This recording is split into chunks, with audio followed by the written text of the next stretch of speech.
Assalamualaikum. In this video, ipapakita ko sa inyo how to avoid yung mga hilaw na part sa ating pag nagpa-print tayo ng mug. I believe ito yung pinaka-common na problema ng mga gumagawa ng mugs, yung may hilaw na part sa baba. Kasi parang hindi pantay yung pagkakaluto niya.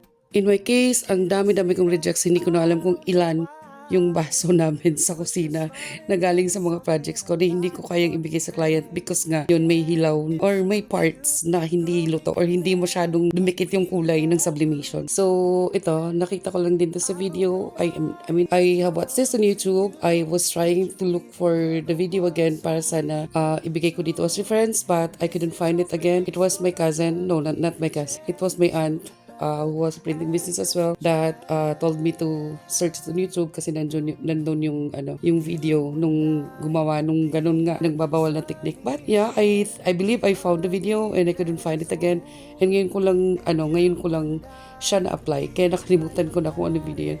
So without further ado, let's start with the video. Ang haba ng intro ko. So after doing all the basics, wrapping your mug with your design, make sure that your mug press is set into the correct temperature.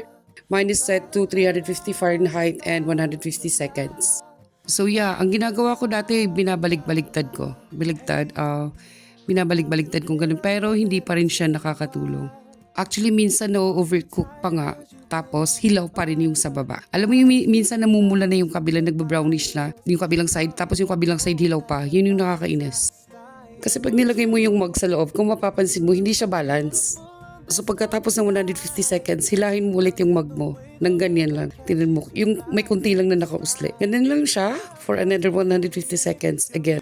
And believe me guys, this is so life-changing. Wala na akong rejects. Dati, sa sobrang init ng cause of pabalik-balik sa mag-press, iba, napuputol pa yung handle. Sa sobrang init na siguro, hindi na kaya ng pressure. Tanggalin na natin ngayon, and let's check the result.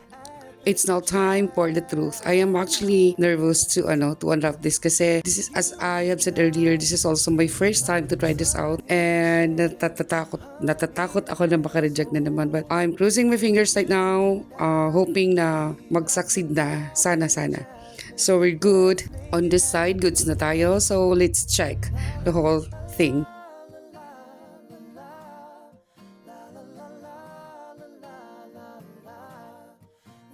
So ayan na yung final result. O diba, ang ganda. Wala, so kahit balik-baliktarin mo man siya, wala talagang walang hilaw na part. So yun lang, I hope this video helps. Thank you so much for watching. Bye!